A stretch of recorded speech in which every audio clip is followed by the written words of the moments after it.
करने जा रहे हैं गुजराती टेक्स्ट में से चैप्टर नंबर 3 प्रयाण, जिसके राइटर जो हैं वो हैं रमण भाई नीलकंठ।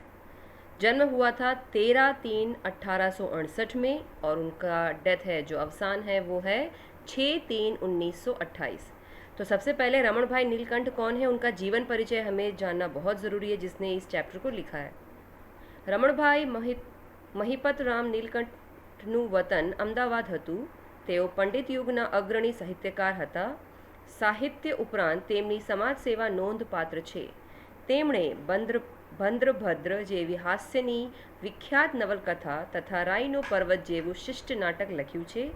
કવિતા અને સાહિત્ય ભાગ 1 થી 4માં વિવેચનો વ્યાખ્યાનો સંગ્રહો છે। ધર્મ અને સમાજ નામના 2 ભાગમાં તત્વ ચર્ચાને લાગતા વ્યાખ્યાનો ग्रंथस्थ छे। अब यहाँ पे क्या बताया जा रहा है, रमण भाई महिपत राम नीलकंठ वो अहमदाबाद के रहवासी थे।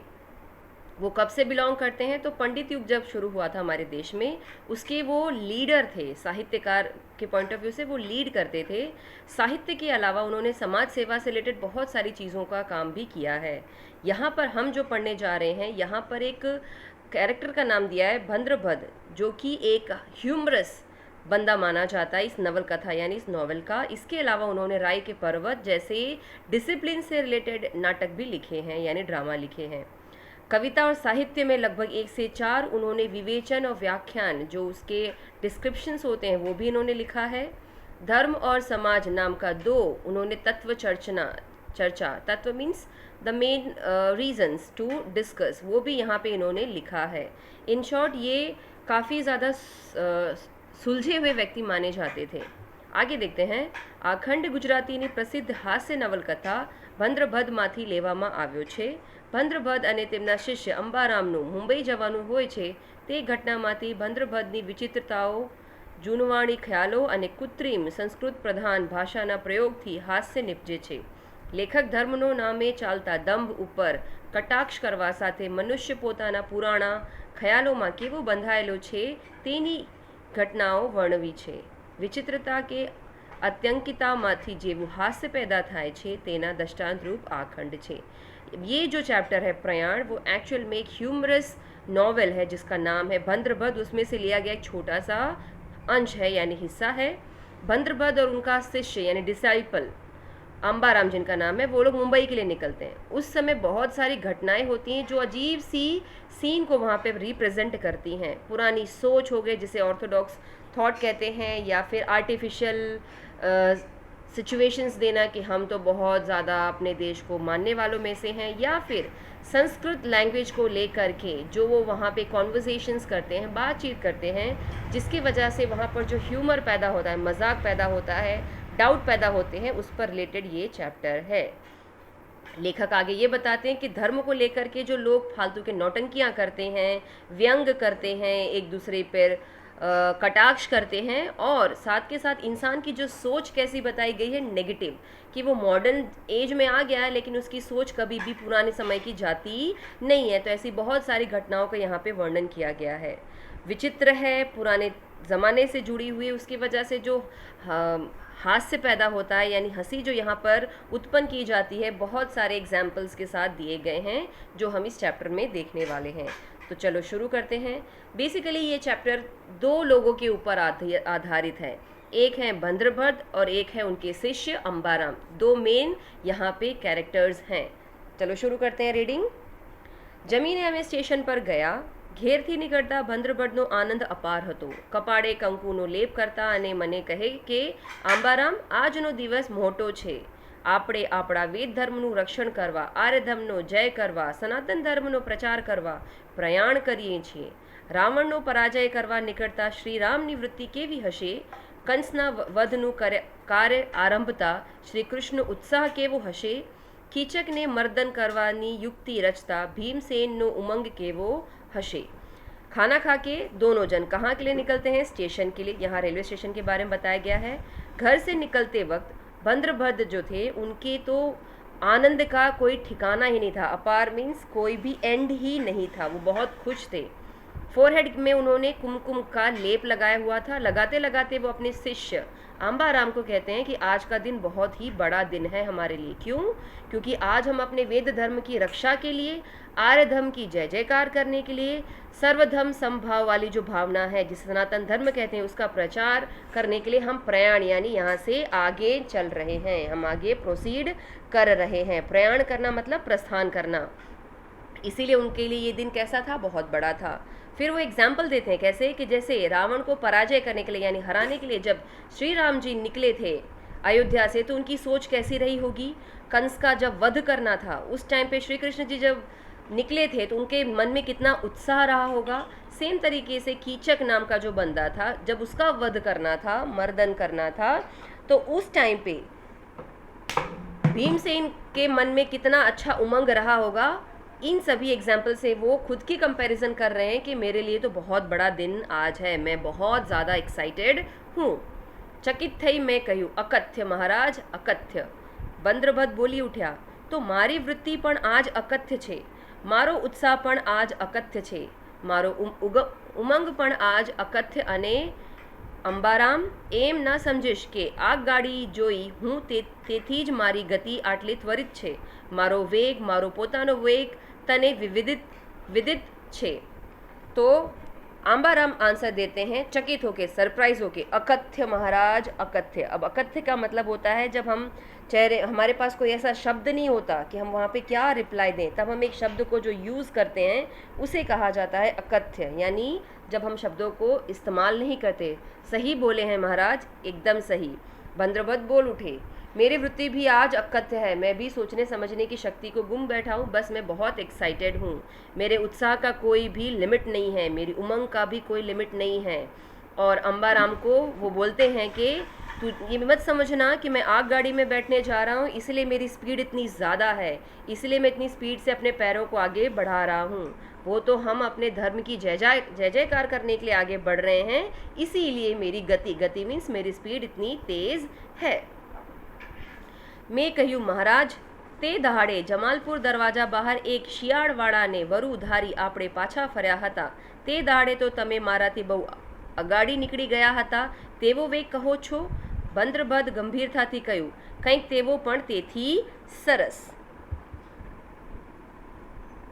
यहाँ क्या कह रहे हैं कि महाराज ठीक उसी तरीके से ना जब हम जमालपुर नाम की जगह पर गए थे और वहाँ पर उस ठंड के मौसम में जब एक शियाल आ गया था और आपने मुझे देखते ही फटाफट वहाँ से जिस स्पीड में आप भागने लग गए थे, सेम उसी तरीके से आप कह रहे हो ना कि यहाँ पर आप उतने ही एक्साइटेड होके जा रहे हो। तो यहाँ पे कहीं ना कहीं ये जो आंबाराम है उन्होंने कमेंट किया नेगेटिवली किस पे? बंद्रभद्र पर, कि आप तो बताते हो कि आप बहुत एक्साइटेड हो लेकिन आपकी जो गति है, जो आपकी वेग है, जो आपकी स्पीड है, उसकी कंपैरिजन वो किसके साथ करता है कि जब एक बार हम जमलपुर नाम की जगह पर गए थे और वहाँ दरवाजे पर जब हम खड़े थे तो एकदम से पीछे शियाल आ गया था और उसको देख करके जब आपको डर लगी थी, जिस स्पीड से आप भागे थे, यहाँ पर उसी स्पीड के बारे में आप बात कर रहे हैं ना। तो बंद्रभद्र ने काफ़ी गंभीरता से कहा, कुछ वैसा ही लेकिन उससे कई गुना अच्छा। उत्साहनी वातो करता करता અમે સ્ટેશન પર જઈ પહોંચ્યા। અમારી બંનેની ટિકિટ કરાવવા બંદ્રભદ્ર ગયા। હું જોડે ઊભો રહ્યો। બારીમાં ખભા સુધી ડોકું ઘાલી બંદ્રભદ્રે કહ્યું, શ્રી મોમાઈની બે મૂલ્ય પત્રિકા આપો। अब उत्साह से यानी दोनों जन एक्साइटेड से भरे हुए थे और ये लोग बात करते करते कहाँ पहुँच जाते हैं? स्टेशन पर पहुँच जाते हैं। वहाँ पर इन दोनों को टिकट लेनी थी, इसीलिए बंद्रभद्र जो थे वो कहाँ जाते हैं? टिकट लेने के लिए जो टिकट काउंटर होता है वहाँ पर जाते हैं। पास में ही अंबाराम भी उनके खड़े थे। अब हम जानते हैं टिकट काउंटर जो होता है वहाँ पे एक छोटी सी विंडो होती है जिसके थ्रू हम टिकट्स को लेने का काम करते हैं और पैसा अंदर टिकट काउंटर पे बैठा हुआ इंसान को देने का काम करते हैं। इन्होंने क्या किया? बंद्रभद्र ने अपना गला उस टिकट बारी के अंदर घुसा दिया और घुस करके बहुत ही शुद्ध हिंदी में एक सेंटेंस बोला। क्या बोला? श्री मोमाईनी बे मूल्य पत्रिका आपो। श्री मोमाई जी हमें 2 मूल्य पत्रिका दीजिए यानी 2 टिकट्स दीजिए। टिकट मास्टर पारसी હતો તેણે કહ્યું, શું બકેજ? आए तो टिकट ऑफिस छे। अब टिकट मास्टर सामने वाला क्या निकला? वो पारसी निकले। उनको तो समझ में ही नहीं आया कि इन्होंने क्या शब्दों का इस्तेमाल किया है। वो बोलते हैं सू बकेच यानी तुम क्या बोल रहे हो, ये तो टिकट का ऑफिस है। बंद्रभद्रे उत्तर दीधो, યવન તેથી હું અજ્ઞ નથી, મારે મોમાઈની બે મૂલ્યપત્રિકાની आवश्यकता છે, તેનું વિતરણ કરવું એ તવ कर्तव्य છે। बंद्रबद ने जवाब देते हुए कहा कि मैं यहाँ पर कुछ और करने नहीं आया हूँ, मैं बहरा नहीं हूँ। मोमाई जी, मुझे 2 मूल्य पत्रिका की ज़रूरत है, उसका वितरण करने आप यहाँ बैठे हैं, तब कर्तव्य छे। तब संस्कृत लैंग्वेज है, कर्तव्य भी संस्कृत भाषा है, ठीक है। तो उन्होंने बोला ये मूल्य पत्रिका यानी जो टिकट्स देना है वो देने का काम आप यहाँ करने इस ऑफिस में बैठे हैं। ટિકિટ ઓફિસમાં એક હિન્દુ હતો, તેણે કહ્યું सोराबजी અને ग्रांटर रोडनी 2 टिकट आपो। तब टिकट ऑफिस में उस पारसी टिकट कलेक्टर के साथ देने वाले के साथ एक हिंदू आदमी भी था। उसने बोला सोराबजी और ग्रांटर रोड की इनको 2 टिकट्स दीजिए। टिकट आपता सोराबजी बोल्या कि सालो कई मेंद थैलो ज, हूँ तो समझतो ज नहीं कि ए सू बकेज। यानी उस आदमी का नाम क्या था जो पारसी वहाँ पे बैठा था? सोराबजी। तो उसने बोला, सोराबजी ने आंसर देते हुए बोला टिकट का कि कुछ तो लोचा यहाँ पे हुआ है, मुझे तो समझ में ही नहीं आ रहा है कि ये क्या बकेज कर रहा है। बकेज मीन्स क्या बोल रहा है। बंद्रबद हवे कोप क्षमावी शक्या नहीं, तेड़े मोटे नादे कह्यु, दुष्ट यवन, तारी भ्रष्ट वासना ने लिधे तू अज्ञान रह्यो छे, मूर्ख। अब बंद्रबद को कैसा दिखाया गया है? एक पाखंडी पंडित जैसा दिखाया गया है, ठीक है। तो उनके गुस्से का, कोप मीन्स गुस्से का कोई ठिकाना नहीं रहा।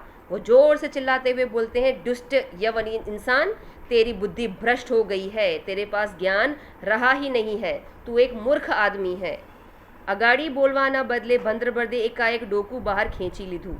ધબકારો થયો હતો અને બહાર આવી ના પંપાડતા હતા તે પરથી મેં ધાર્યું કે પારસીએ મુક્કો માર્યો હશે, પણ મને તો આટલું જ કહ્યું કે દુષ્ટ યવનનો સ્પર્શ થયો છે, માટે મારે સ્નાન કરી લેવું પડશે।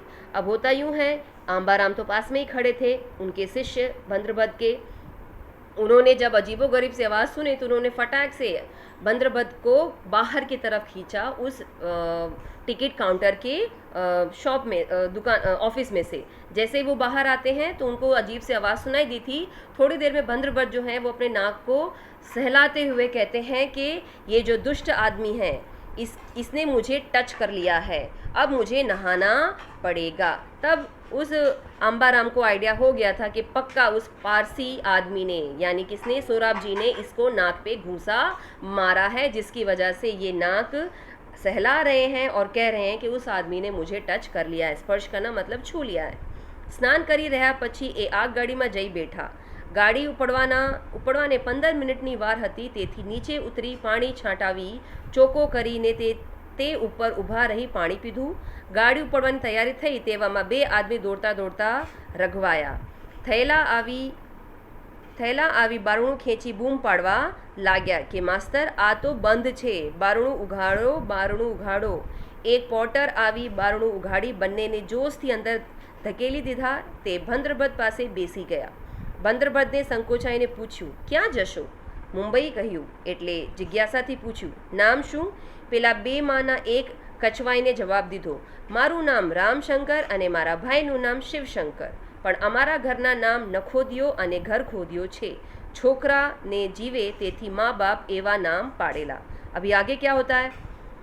आंबाराम को उसने बोला कि उसने मुझे टच किया इसलिए मुझे नहाना पड़ेगा। तो वो लोग स्नान करके आगगाड़ी यानी रेल में बैठने जाते हैं। गाड़ी उपड़ने से, यानी अब उसके पहले की कहानी बता रहे हैं कि गाड़ी जाने से पहले उन लोगों ने नहाने का काम कैसे किया। देखो ढोंगियों की कैसे निशानियाँ होती हैं। उसने क्या किया, एक पानी की बोतल ली, पानी की बोतल से पहले एक राउंड बनाया, सर्कल फॉर्म किया। सर्कल फॉर्म करने के बाद कुछ पानी के छींटे अपने शरीर पर डाले और उनको लगा कि अब मैं स्वच्छ हो गया हूँ। ये किसने किया था?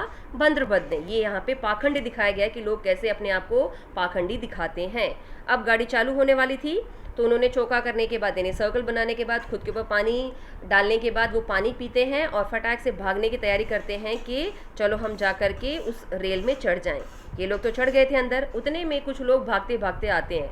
कितने लोगों के बारे में यहाँ पे बात की जा रही है? 2 आदमी जो दौड़ते दौड़ते, रघवाया मीन्स बहुत तेज़ी से भागते भागते थके हुए आते हैं और कहते हैं, अरे दरवाज़ा खोलिए, दरवाज़ा अंदर से बंद है, दरवाज़ा खोलिए। उतने में एक पॉटर जो चीज़ों को बेचने का काम करता है वो आता है। उसने दरवाज़ा खोला और उन दोनों को ज़ोर से अंदर की तरफ धक्का दे दिया। वो दोनों जन भागते भागते कहाँ पहुँच जाते हैं? बैठते हैं बंद्रबद के पास। अब बंद्रबद के पास बैठने के बाद वो बहुत झिझक महसूस करते हैं। फिर एक ने पूछ ही लिया, भाई आप कहाँ जाने वाले हो? तो बंद्रभद्र ने जवाब दिया कि भाई मैं तो मुंबई जा रहा हूँ। तो फिर उसने एक और क्वेश्चन पूछा कि आप दोनों यहाँ क्या करने आए हो? तो वो लोग बातचीत करना शुरू करते हैं। तभी बंद्रभद्र ने एक जवाब दिया, क्वेश्चन पूछा कि तुम दोनों का नाम क्या है? तुम दोनों आके यहाँ बैठ गए और ये तुमने ये भी पूछ लिया कि मैं कहाँ जा रहा हूँ, लेकिन तुम दोनों का नाम क्या है? तभी उन दोनों में से एक आदमी ने थोड़ा संकोच करते हुए बोला, मेरा नाम रामशंकर है और मेरा भाई जो है उसका नाम शिवशंकर है, लेकिन हमारे घर के जो नाम है वो है नखोदियो और घर खोदियो।